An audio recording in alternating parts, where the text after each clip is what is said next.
নবী সাল্লাল্লাহু আলাইহি ওয়াসাল্লাম ইরশাদ করেছেন, সময়ের কোনো বরকত আপনি আর পাবেন না, এটাকে তাকারুবে জামান বলে। আমার নবী সাল্লাল্লাহু আলাইহি ওয়াসাল্লাম ইরশাদ করেছেন, ফিতনা বেড়ে যাবে, এবং ফিতনা এভাবে বেড়ে যাবে সামাজিক ক্ষেত্রে, ওয়াজের বক্তব্যের মাঠে এবং আমাদের এই মাহফিলের ক্ষেত্রে চতুর্মুখী ফিতনা বেড়ে যাবে। আমার নবী সাল্লাল্লাহু আলাইহি ওয়াসাল্লাম বলেছেন, তখন বক্তব্য বের হবে অনেক, প্রত্যেক বক্তা মানে এমন এমন বক্তা বের হবে, তারা মানুষকে জাহান্নামের দিকে আহ্বান করবে। যারা এই সমস্ত বক্তার সাথে যুক্ত হবে তারাও জাহান্নামে নিক্ষিপ্ত হবে। আমার নবী সাল্লাল্লাহু আলাইহি ওয়াসাল্লাম বলেছেন, এই সমস্ত বক্তারা আমার উম্মতের যেই মেইন স্ট্রিম, উম্মতের যে এজমা, এখান থেকে সরে গিয়ে নতুন নতুন জায়গায় মানুষকে নতুন নতুন কথা দিয়ে মানুষকে ধোঁকা মারবে। মানুষ এগুলার ভিতরে মিশ্রিত হয়ে মানুষও পথভ্রষ্ট হবে।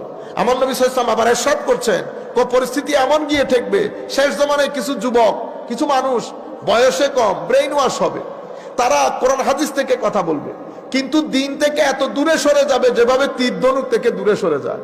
কোরআন শরীফ পড়বে, ঈমান তাদের কণ্ঠনালী ভেদ করে ভিতরে যাবে না। সেই পরিস্থিতিতে আমরা এসে পড়েছি। আমার নবী বলেছেন, ঈমান পুরো পৃথিবী থেকে পালিয়ে মদিনা শরীফ চলে যাবে। এমন একটা পরিস্থিতিতে আমরা এসেছি। আমরা আল্লাহর দরবারে দোয়া করব, আল্লাহ যেন আমাদেরকে ফিতনাময় পরিস্থিতিতে ঈমানের হেফাজতের সাথে আমরা যেন পৃথিবীতে জীবন যাপন করতে পারি। যুবকদেরকে যেটা বলবো, কোনো নতুন কথায় কান দিবেন না, কোনো নতুন কথায় কান দেবেন না। আগ থেকে আপনারা যা কিছু করে আসছেন সেগুলাই করেন। এখন আরো অনেক ধরনের কথা ভবিষ্যতে আপনারা শুনতে পাবেন।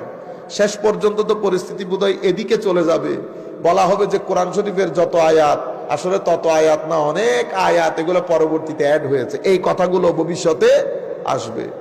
এখন দেখতেছেন না, নবী সাল্লাল্লাহু আলাইহি ওয়াসাল্লাম শেষ নবী না, নবীর পরও নবী আছে, ইন্না লিল্লাহি ওয়া ইন্না ইলাইহি রাজিউন।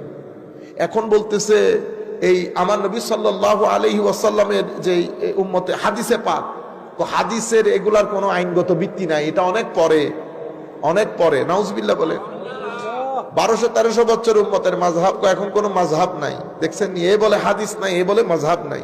3 দিন পরে আরেকজন আইসা বলবো কোরআন নাই। বুঝতে পেরেছেন? ইনি বলতেছেন মাযহাব লাগবে না, কিসের মাযহাব, আমি ডাইরেক্ট হাদিস থেকে বলবো। আরেকজন বলতেছে হাদিসই লাগবে না, কেন, হাদিসও আসছে 300 বছর পরে। তো বেটা নামাজ পড়বি কেমনে? সালাতুন মানে হচ্ছে দোয়া। সালাত মানে কি? দোয়া। বস রাস্তায় হাঁটতে হাঁটতে হাত তুলে আল্লাহর দরবারে দোয়া করবো, আল্লাহ আমাকে হেদায়েত দান করেন, আমিন, সালাত হয়ে গেছে। আপনারা কি না কইব না বেটা, এটা হয়ে গেছে। যারা হাদিসে পাক অস্বীকার করে, ঠিক আছে, এটাই হচ্ছে তাদের ভিত্তি, এবং এটা ভবিষ্যতে কোথায় যায় আল্লাহ পাক ভালো জানে।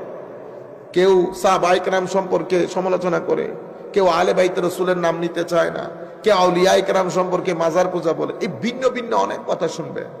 এই ফিতনার জমানায় আল্লাহ রাব্বুল আলামিন যেন আমাদেরকে, আমাদের ঈমান আকীদাকে রক্ষা করে, আমরা যেন আমাদের আগের পূর্ববর্তী যারা আমাদের বাপদাদা চলে গেছেন তাদের মতো করে জীবন যাপন করে আমরাও চলে যেতে পারি, আমাদের ভবিষ্যৎ প্রজন্ম যেন চলে যেতে পারে, সেই তৌফিক যেন আল্লাহ আমাদেরকে দান করেন।